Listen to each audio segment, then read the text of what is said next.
오늘이 올해 마지막 방송이다 보니까 아무래도 한 해를 좀 되돌아보게 됩니다. 우리 명숙 누님은 올 한 해 나만의 뉴스 어떤 게 있었어요? 나는요 올해요 우리 큰아가 직장을 잡았고 어허. 우리 누뚱이 두띠 아가 수능도 무사히 치르고 이래놓으니 나는 네. 큰일을 다 치른 것 같아요.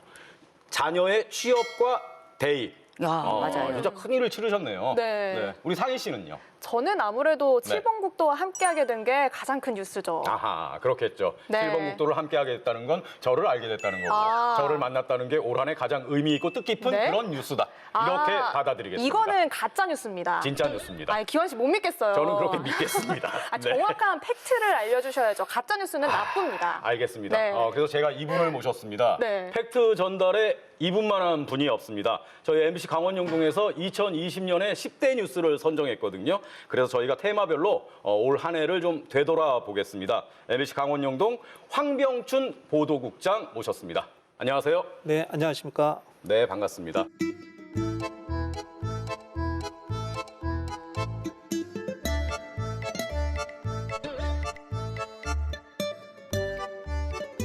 국장님, 올 한 해는 사실 이 단어로 설명을 하지 않으면 안 될 것 같습니다. 아무래도 코로나가 첫 번째 뉴스겠죠? 네, 올해는 코로나19를 빼고는 이제 뉴스를 말할 수가 없겠죠. 지난 1월 20일 날에 국내에서 첫 환자가 발생을 했고요. 네. 강원도는 한 달 뒤인 2월 22일 날 춘천, 강릉, 속초, 삼척에서 6명의 환자가 이제 처음으로 나왔습니다. 네. 그러면요 지금까지 강원도에서는 이 환자 수가 한 몇 명이나 되는 거래요? 강원도에서 이제 환자가 발생한 뒤 딱 10달이 이제 지났습니다. 그래서 원주, 신천지, 강릉, 문화원 기타 강습, 그다음에 최근에 동해 학교발 이제 집단 감염이 이제 이어졌는데요. 누적 확진자 수가 1,000명을 넘었습니다. 한 달 동안에 12월 한 달 동안에 500명이 배로 늘어나면서 1,000명을 이제 넘었습니다. 네. 그럼 코로나 관련해서 개인적으로 좀 기억에 남는 뉴스가 있다면 어떤 게 있을까요? 네, 지금은 이제 마스크가 넘쳐나면서 네. 이제 마스크가 별로 이슈가 안 되는데요. 한때 마스크 구하기 이제 전쟁이 벌어졌잖아요.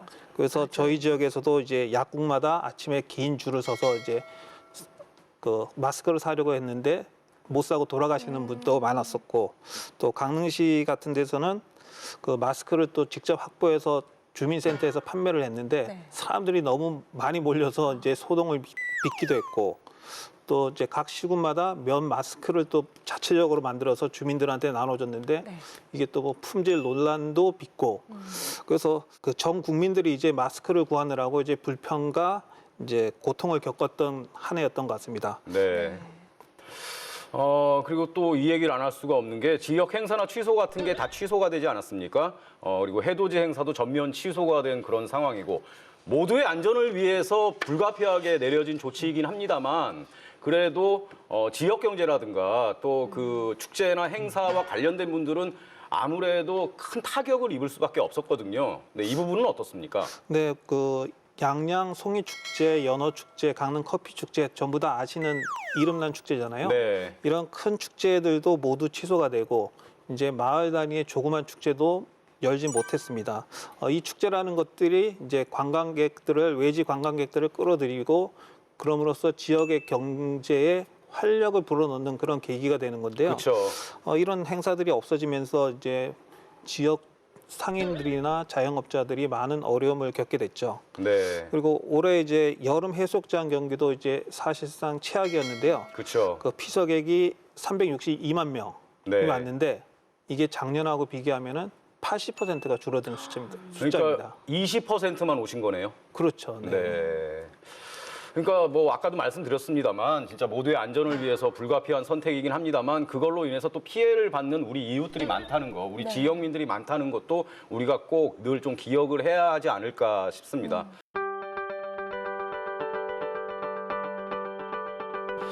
그리고 또 해마다 우리 영동 지역엔 자연재해가 좀 많지 않습니까?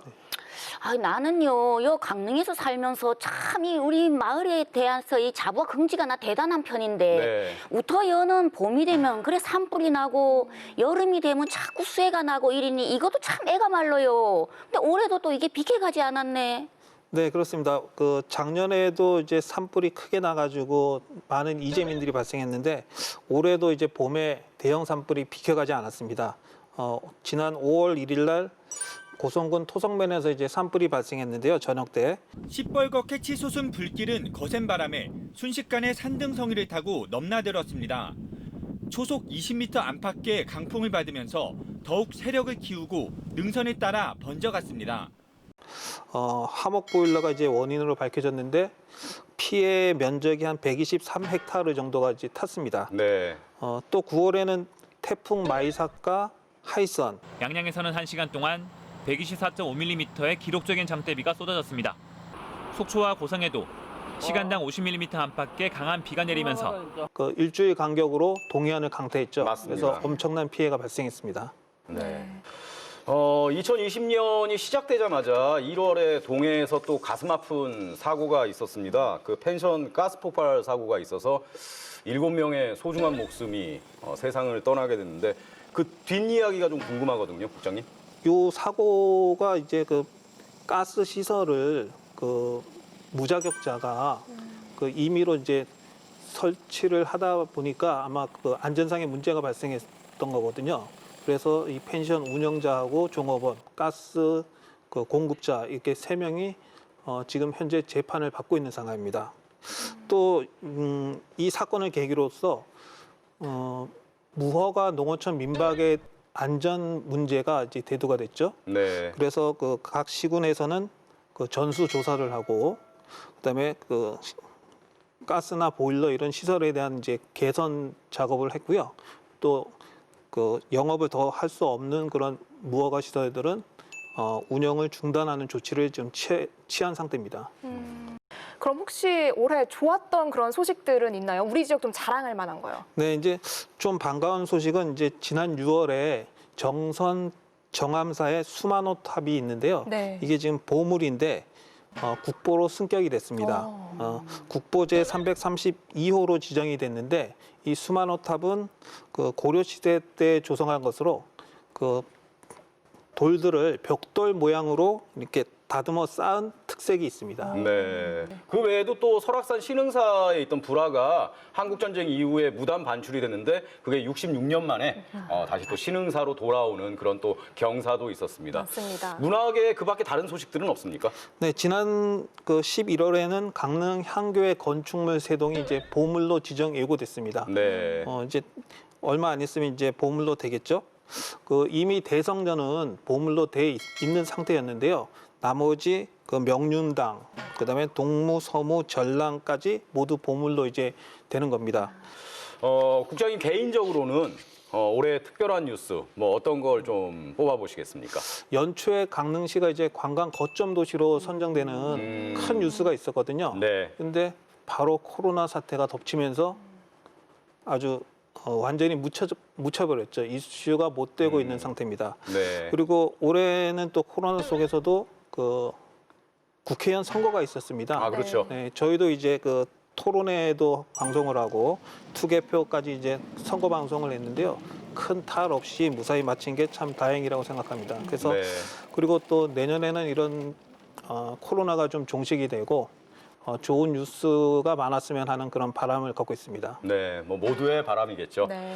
내년에도 우리 MBC 강원 영동 보도국 다양하고 알찬 뉴스를 시청자 여러분께 전달해 드리기 위해서 노력하시겠죠. 열심히 뛰시겠죠.